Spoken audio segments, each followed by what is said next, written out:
Ghost of Tsushima Iki Island is an expansion that I really enjoyed, I will be honest. I didn't dislike it in any capacity. I thought it was a brilliant little DLC that provided more of the same as the base game of Ghost of Tsushima, with a little bit of extra flavour here and there and some added bits, which I really do appreciate. But at the same time, it couldn't shake the feeling of just being a little bit on the unnecessary side. And on top of that, only being accessible through the director's cut felt a little bit like a piss take. As silly as that is, at least in my opinion, a few viewers did comment that if you want to support the better games that are coming out these days, then maybe it's not such a bad thing to actually support them when they do things like this. While I don't 100% agree with that position, I understand where it's coming from, especially considering that this DLC is well above my definition of decent. Despite this, I do have some gripes with this expansion, and I'm going to go over them in this video here today. So if you want to call this my review, then go for it. I suppose in a way it sort of is, but I like to think of this as more of a casual ironing out of my thoughts, which I'm going to utilise as my review. But I suppose I could chew your ear off about what I'm going to do in this video, or I could just get on to actually talking about the topic of the video instead of talking about being about to talk about the topic of this video. And that's exactly what I'm doing. So to get the positives out of the way, it's more of the base game of Ghost of Tsushima. You play as a samurai of sorts, and you go about an island chefing up Mongolians, for lack of a better way to put it. The gameplay, especially the combat, is still just as fluid as it was in that base game, and there are some new activities to boot, as well as a couple of new perks. Although, to be fair, those perks are as simple as new exploration perks due to the new things you can find on Iki Island, as well as the fact that you can now bulldoze people on your horse.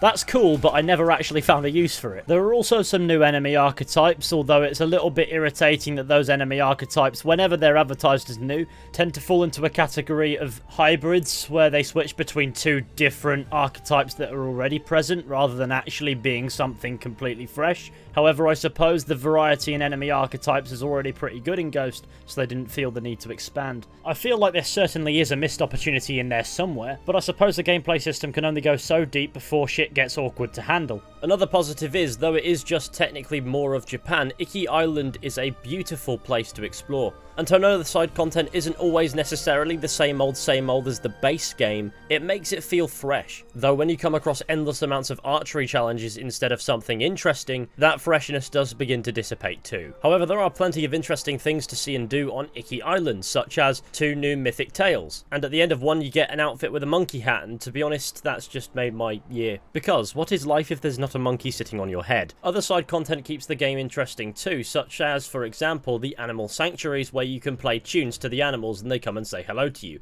If only that worked in real life. There is some side content carrying over from the base game as well, so it's not all fresh and new content, nor does it need to be, which is respectable when mixed with the new content too. The story of the Iki Island expansion is another strong point on some levels, though it's not without its flaws. Jin's on Iki Island to deal with the Mongol threat, this time taking on the form of the Eagle tribe or something.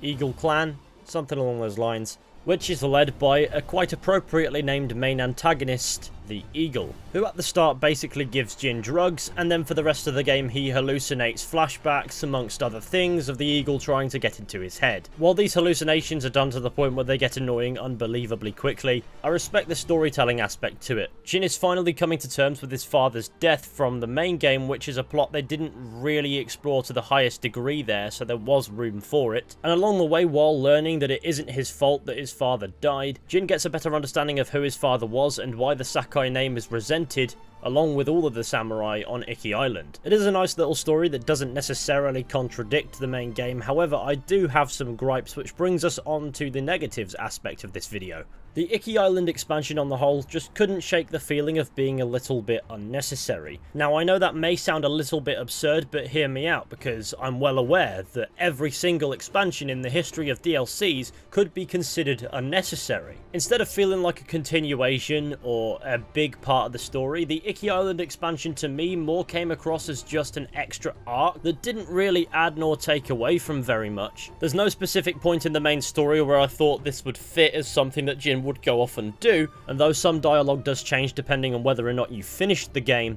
it really didn't have the cinematic panache to be the finale either. Then on top of that, the whole plot that's come out of nowhere in this game of Jin's father being Samurai Stalin didn't really fit with the Yuriko side arc in the base game, which I thought was really impactful on how Jin viewed his character development into the Ghost. Now, don't get me wrong, it doesn't contradict, but in my opinion, it can now come across as a little bit on the convoluted side. Because if you did this before you went and did the Yuriko arc, then why would Jin even care? But the other way around, wouldn't that just simply unravel the character development shown in that neat little side arc? Maybe I'm just being a little precious about this one because it was one of my favourite little side stories in the base game. On top of that, I feel the DLC keeps the Ghost aspect a little bit on the ambiguous side, not letting in completely to Jin as the Ghost, but also not giving you Jin fully as a samurai.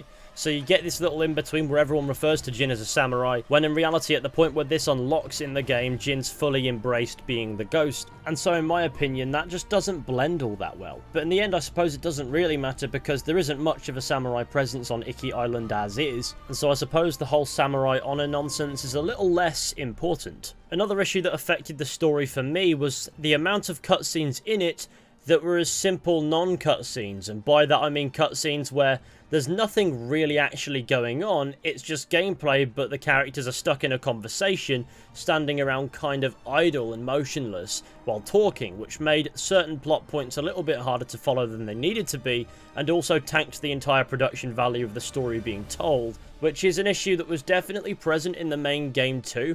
But in a DLC as compact as this, I don't think they can afford so many of those conversations, and yet they're there anyway. While at times the hallucinations as you are travelling through the world space could definitely be interesting, they got tiresome too, and so there was really nothing come the end that made the storytelling much more than flat, as you could go a little bit without seeing an actual cutscene. You can sort of get away with it in side content, however it doesn't really add that much. When it comes to the side content, my only real gripe is the archery challenges. You'll be expecting something interesting, you'll just find another archery challenge, which to me just, nah, swerve that. But besides the points I've just raised, this Iki Island expansion is pretty damn good. Hardly the best DLC I've ever played in my life, but very far from the worst. And to summarise it, it's best put this way: if you liked Ghost of Tsushima, you will like the Iki Island expansion.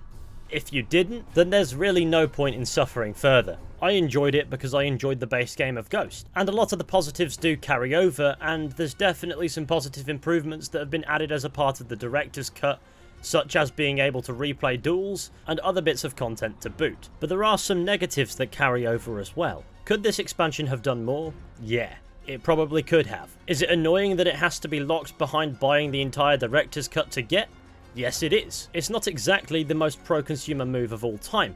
However, once you look past that, this DLC is way beyond serviceable, and is a pretty brilliant way to sink a few hours of your time. Not that I'm saying you need to look past the fact that it's locked behind purchasing the director's cut of the game, because you don't. That's up to you. So I suppose I'll wrap up on this point. Yes, maybe I felt like this expansion was a little bit on the unnecessary side, however, come the end, I enjoyed it, so what does it matter? Which brings us to the end of my Ghost of Tsushima Iki Island DLC review. Thank you all for watching this video. I really hope that you enjoyed. Be sure to go ahead and leave a like, subscribe, share the channel with your friends, all that wonderful stuff. That would be super fantastic. And hopefully with any luck, I'll be seeing you all very soon with another video at some point. But until next time, take care and goodbye.